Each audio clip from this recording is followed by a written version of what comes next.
We already had done our previous outside glow, and what I did was create some edge detail right here and created a neon edge action that has the same timing as the neon sign action, so that as I scrub the timeline here, you'll see this thing turn off and then turn on, off and on, and we'll keep doing that until we tell it not to.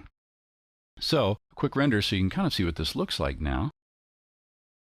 We see it show up, and sure enough, we get a nice little bit of glow on the edges that coincide with the glow outside the window. People will imagine a light, and part of the fun of animations is filling in the picture with your mind. The next thing we want to do now is to add an ambient glow to the room. Let me close my action palette here real quickly. To give people an idea, there's a television going in the room.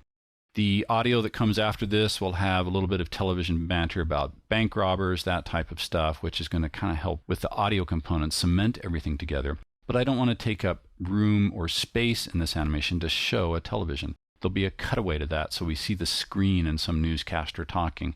But in this case, I just want to give people the idea that's there.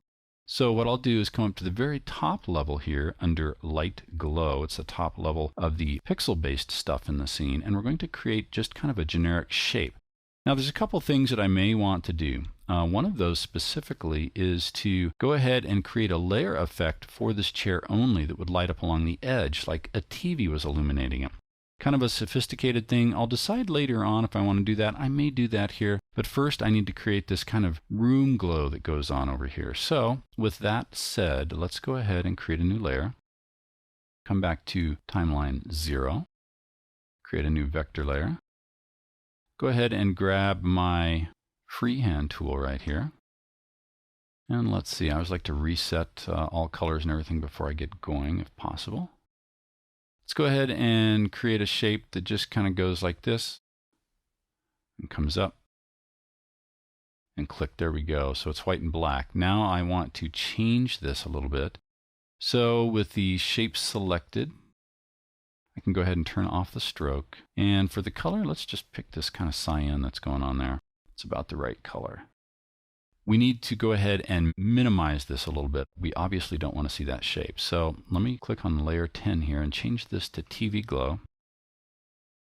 And give it a blur radius of something pretty healthy. I want this to be very diffuse.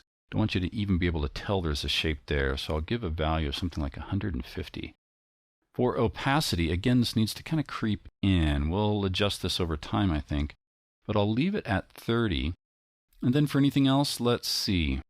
Let's change layer blending mode to screen. Might change that to add. We'll see how it looks here. Click apply. Let's do a render now and see how this looks.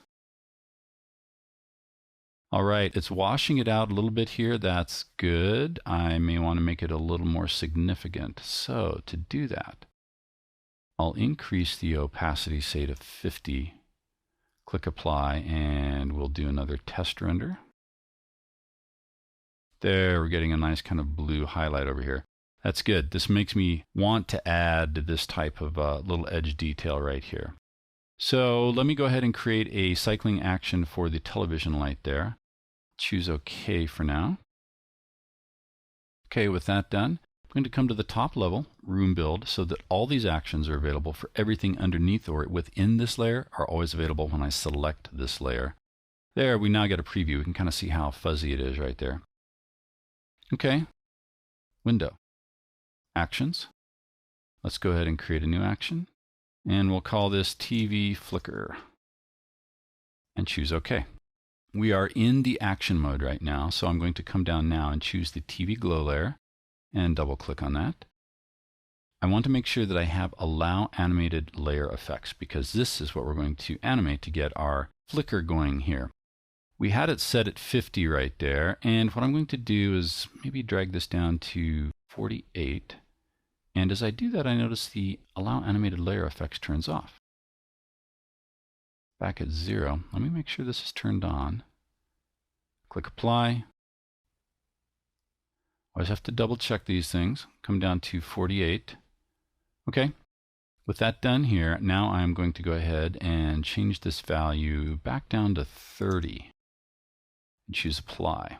We see a keyframe there. And we're not seeing a whole lot of change right here, but let's go ahead and look at the values here. There's 49, When I drag it all the way down to the other end here, the time marker, we're down to 30. That's good. So I'm going to come back here, and let me just increase this one number, 51, and choose Apply. Why am I doing it that way instead of adding a keyframe here? With this particular version of Anime, and especially in the Mac version, which has a bug for the keyframe editor right here, whenever you create a keyframe just with a right click here, if I did that and said add keyframe, it would add a keyframe for every property for this item, including shape, color. I don't want that. So to force a keyframe only on the channel that I want, I simply change the opacity value to 51. With that completed, I can go ahead and drag down here, make sure that's set. Okay. So here's next steps. Select this keyframe right here. Right click, and I will go down and choose Cycle, which brings up this modal dialog box, so I can choose the interpolation being cycle. I want it to go back to 1. But this time what I'll do is on this keyframe down here, let me go ahead and close this. I'm going to highlight this. And I could keep that window open and simply navigate back and forth with the keyframe editor shown at the top. Let me go ahead and change this to noisy. Now this is going to open the same modal dialog box. Just to show you how it works, if you select it manually, this is how it comes up, and you can flip back and forth here between these. But now I'm at that previous keyframe, I'll choose noisy, and we get a variation that automatically enters into that flicker effect.